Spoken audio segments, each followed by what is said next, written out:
I, like many gamers, grew up playing games on the SNES and Sega Genesis. There were many games and genres to experience and play. You had your fighting games, action-adventure titles, platformers, and loads of RPGs. And one genre I played a lot of was the side-scrolling beat-em-up games. Games like Streets of Rage and Final Fight delivered fun and simple action. It was always a joy to pick up a weapon in the environment and whack an enemy with it. The games were often humorous and over the top. The beat-em-up games covered many pop culture properties at the time, like Batman and Robin, Power Rangers, and even the Teenage Mutant Ninja Turtles. While these games usually had catchy music scores that complemented its fast action, the two key components that really made these games fun were the fact that you could play the beat-em-up games with local same-screen co-op with a friend, and how the games had a very pick-up-and-play nature while also being very hard. Full Metal Furies, developed by Celador Games, the makers of the very enjoyable Rogue Legacy, take many elements of what made those old-school beat-em-up games work and provides their own creative spin on it. I present to you a sneak peek at this upcoming game.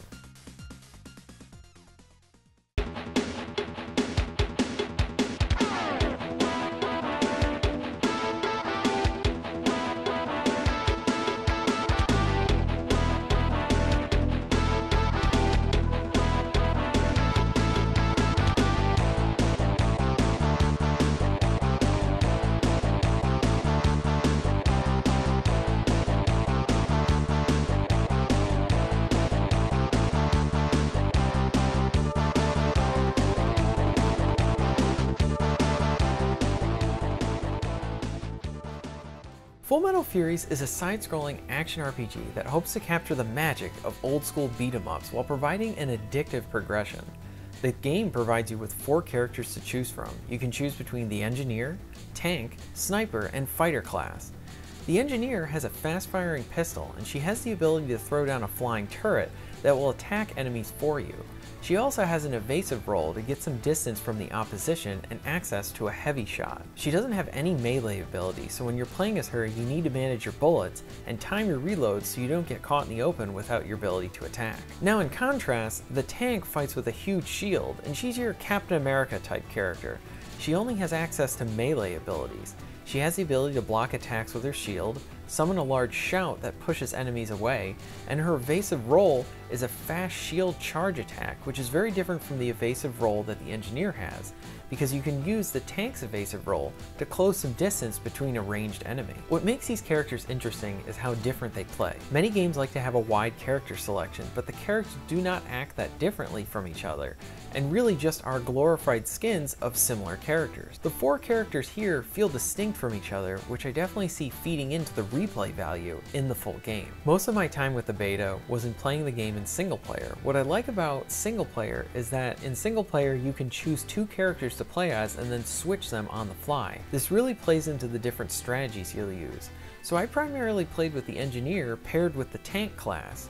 When I first started the game, I began using the characters individually, and then I started experimenting with using them in tandem with each other. So I would use the Engineer to deal a lot of damage, and then hit the reload button, and then swap to the Tank class to then deflect attacks, and then hit enemies with my shield as I waited for my Engineer to reload. If I was playing as the Engineer and got quickly surrounded, I would quickly swap to the Tank class and then use that powerful shout move to get those enemies away from me. I feel like I only scratched the surface on using characters together and the different combinations you can have with the available 4 characters. In short, even though the game is highly advertised as a co-op game, it's extremely enjoyable in single player. As you fight through stages, you'll defeat enemies and bosses. Defeating enemies will net you gold that you can then use to upgrade your character with an RPG skill tree. If you've played Rogue Legacy, it will look very similar to you. Bosses and completing levels will net you modifiers that you can then attach to your character's different skills. These help provide a good change up to the skills that you're using. For example, the Engineer had an evasive role, and then I found a modifier that allowed my character to get a momentary speed boost after I rolled. I really enjoy the detail in the game. The game goes for that old school retro look while providing some nice detail. For example, I like that each time you fire your pistol, a shell casing will pop out of your gun and hit the ground. The game has a good, fun, and humorous tone to it. This is present even in the skill tree descriptions.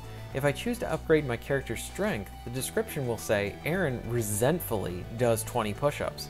Or if I upgrade my tech power, the skill says, Aaron willingly reads more books. This also gives some further insight and gives some more personality to the character, so I like that they kind of fed that into other aspects of the game. Early on, you'll gain the ability to earn passive buffs for your character as you defeat enemies and use your abilities. These help give you a small boost in health, strength, and tech. What I like about the passive buffs, skill trees, and modifiers is that the game continuously makes you feel like you're earning something, continuing to better your character. Levels themselves are short and quick, and paired with the rewards you earn at a good rate, the game creates this really good addictive gameplay loop where you're enjoying the immediate action and feeling that sense of accomplishment as you progress with your character. More specifically on the gameplay, this game isn't a simple beat 'em up. You can't just go through the level and mindlessly kill enemies. You need to use your abilities and time your evasive maneuvers to manage the battlefield. At times, the game will throw enemies at you with different color shields, and you'll have to use the character with the corresponding color to take down that shield to be able to damage the enemy. When in single player, you'll just swap to the player of that color to take down the enemy, but in co-op, this will require a bit more communication and teamwork. And to add to the satisfaction of the gameplay, this game isn't a pushover either.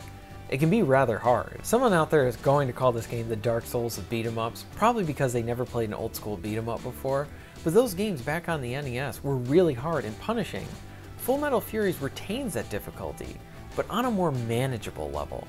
The game has checkpoints before some of the major fights in a level, and even if you die in a fight, you will keep all that progression you made on improving your passive buffs. The game's overworld map is a familiar setup to anyone that's played any old school games, and the game allows you to repeat levels that you've beaten before.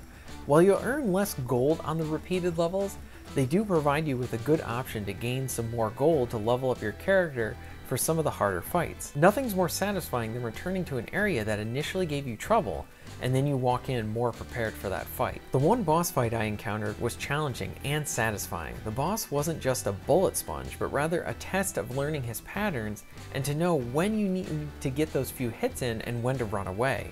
In many ways, the game is very accessible with its roots in retro side-scrolling action games, but provides modern progression along with satisfying combat that the game creates this addictive gameplay loop of completing levels and always finding something new to earn. Lastly, I had the pleasure of playing this game also at a game conference, and there I was able to really enjoy the co-op aspect of the game. This game has online and offline co-op features, and I really like that it does have that couch co-op there. I'm a huge proponent of that couch co-op.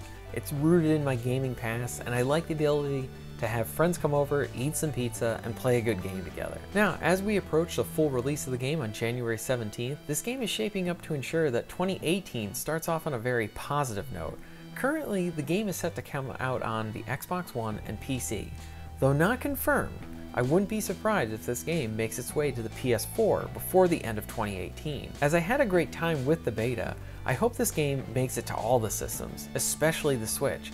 As I mentioned before, the levels are short, and this could lend themselves well to the Switch's handheld mode, and it would fit nicely with the Switch's library of fun local co-op options. Now that's the end of my preview. I had a good time with it. I hope a lot of this stuff carries into the main game with it, and we get this really awesome, fun, complete, great experience.